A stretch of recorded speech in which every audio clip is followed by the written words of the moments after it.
Urban Therapy with Sun752. This is your daily go-getter. This is number 941 for May 1st, 2017. A couple of years ago, back in 2015, we came around here to this urban garden, and I really thought that I was going to see a lot of plants, a lot of fresh produce and things being grown here, but it didn't turn out that way, evidently. Now it's just a bunch of greenery and everything. But, I mean, I guess that's just the way things turn out sometimes, you know what I mean? It's all good, though. Anyway, I want to talk to y'all today about representing for those who don't represent. What I mean by that is, sometimes you have to represent for people who wouldn't represent for you. It's a terrible thing, but it just happens. It's one of those things that's one of those ugly little truths that we have to deal with. Sorry, y'all, I'm still dealing with this cold.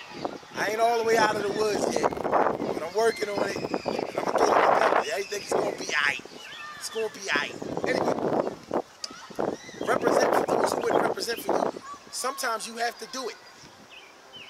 As much as we would like to only do for people who would do for us, speak up for people who would only speak up for us, take up for people that would only take up for us, fight for people who would only fight for us, represent for people who would only represent for us, vouch for people. Sometimes it's not that personal. Sometimes it's business. Sometimes it's cultural. Sometimes it's familial. Sometimes it's just the right thing to do. There are times when people can't fight for themselves. There are times when people pick on people who can't defend themselves. You have to defend them. You don't have to, but if you're a decent person, more than likely you're going to take on that role. You're going to do that. You're going to make sure that they get taken care of. You're not just going to let them, fall by the wayside like that. And I can understand that on some real, but it's not always an easy thing, especially when it's somebody that you're not really that tight with. It could be somebody that you only know a little bit, or that you know in a bad way, like at work. Sometimes we have coworkers that we don't even really like that, and we have a chance. We have a chance to nail them because they mess up. You know how it goes. You know how it goes at work. People steal time, steal stuff, whatever. You know what I mean? And they might get away with it, but the time when they didn't do nothing, they might get blamed for it, and they didn't do nothing. Now, even though this is not your people, this is not somebody who would look out for you, but you feel like, I'm not going to bang them like that. I'm not going to do that, because karma comes around. You build up good karma, you build up bad karma. And if you nail somebody for something that they didn't do, there's a chance that you might miss your chance to nail them when it's something that they did do. So you might be the one that has to speak up for them and vouch for them and protect them, even though they wouldn't speak up for you, even though they wouldn't vouch for you, even though they wouldn't protect you. But don't worry, don't let that get you down, because, you know what I mean, you never know when somebody might be looking out for you and you might not even know nothing about it. There could be times when somebody out there in the world is saying something terrible about you, spreading rumors about you, muddying your waters, poisoning your water, And there's somebody out there that's like, nah, man, y'all got it wrong. The boy is all right. He good people. He good money. Don't do him like that. So we have to take that into consideration. So it can happen at work.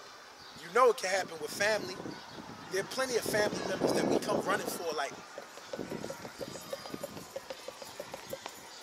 I'm not going to let nobody touch my fam. I don't care if he's my third cousin. I don't care if he's my fourth cousin twice removed. If he carry my name, if he carry the name of somebody else who carry my name, or associated with one of the names in this family, they get protected.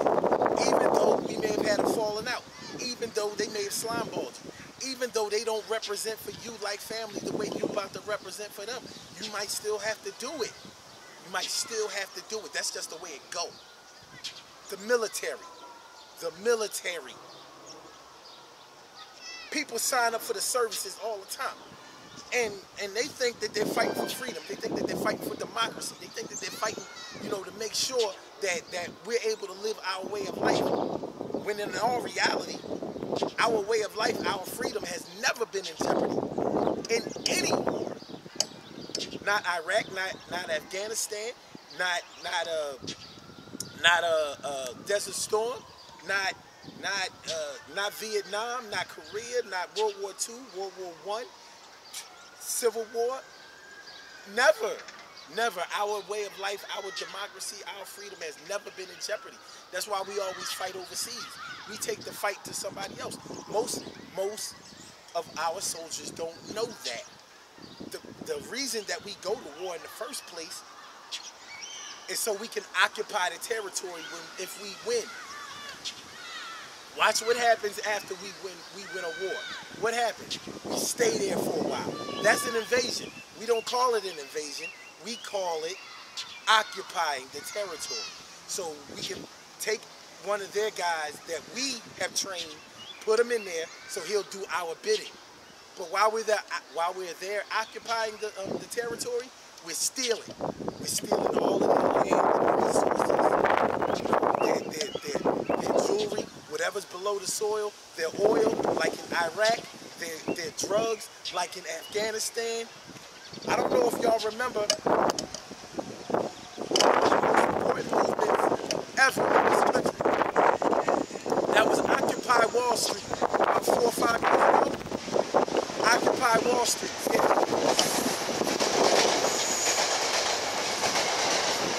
One of the objectives of Occupy Wall Street was for soldiers who had went over to Iraq and Afghanistan, and they found out that they were not fighting for terrorism. They weren't even looking for terrorism and terrorists most of the time.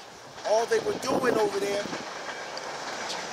were protecting the oil fields in Iraq and protecting the opium fields in Afghanistan. Drugs, yes, drugs. Hey, this is all documented. You do not have to believe anything that I say. Look up the Occupy Wall Street movement. You know, if you don't believe anything I say, look at Zeitgeist. Any series of the Zeitgeist series, check it out. They've taken it out of a lot of it out of Netflix. You got to check the movement with that. I don't want to get into all of that though. Excuse me. Anyway, those soldiers, a lot of times they sign up to go into the service for a better way of life, to get an education, to be able to get money, to be able to go to school. Many of them have had family members who went into the service. They look at it like a legacy. They get grandfathered in, so to speak. And many of them are really ready to fight and die for their country. They come home all patriotic, some of them, a lot of them. But many of them recently, in this modern day era, have come home to feel disrespected because of the benefits that have not been given to them, that they had been promised and that were given to other soldiers who fought before them. They represented for their country, but did their country represent for them? They fought for their country, but did their country fight for them? A lot of them died for their country. The country would not die for them. Hey, it's just one of them things, man. I'm not dissing nobody. I'm not dissing none of the soldiers or none of that. It's the system. I don't hate the players. I hate the game. And the game is what it is. This country is about money. This government is about money. Government is all about money. Politics is all about money. It's not about people. I've told y'all that plenty of times. You follow the money, you'll find the truth. Follow the money, find the truth. It's a paper trail. Anyway, listen. I just wanted to let y'all know in this video because I really got to stop doing this. My voice, yeah, I don't want to, you know, I'm really trying to come back too soon. I need to chill. But anyway, you have to ask yourself, would you represent for somebody who wouldn't represent for you? Would you vouch for somebody who wouldn't vouch for you? Would you take up for somebody who wouldn't take up for you? Would you fight for somebody who wouldn't fight for you? Would you speak up for somebody who wouldn't speak up for you? Would you protect somebody who wouldn't protect you? Sometimes you have to do it, sometimes you don't. The choice is all yours, but sometimes the sense of duty kicks in, and it overrides your personal feelings about things, and you just go ahead and make a decision and do it. But the real question is, would you do it again? Would you do it again? What you did before, would you do it again? Because that's what separates the men from the boys. Good things happen to those who wait. Great things happen to those who grind. And anything can happen to those who go for theirs. So go hard, go for yours, and ask yourself, would you take up? Would you represent? Would you vouch for? Would you speak up? Would you fight for? Would you take the fall for? Not necessarily take the fall for. I don't know about all that. But would you be there for somebody that you didn't think would really be there for you? Whether they're your family, whether they're your friends, whether you're your club or organization, whether it's your government, whether it's your neighbors or in your neighborhood. You gotta ask yourself sometimes. Sometimes we have to do things for the greater good. And that's gonna be that. The Daily Go Getimism show is every single day, 6 a.m. Eastern Standard Time. Call-in number is 319-527-6199. blogtalkradio.com/Sun752. Peace. I'll holler at y'all later. Go home and represent before I get sick.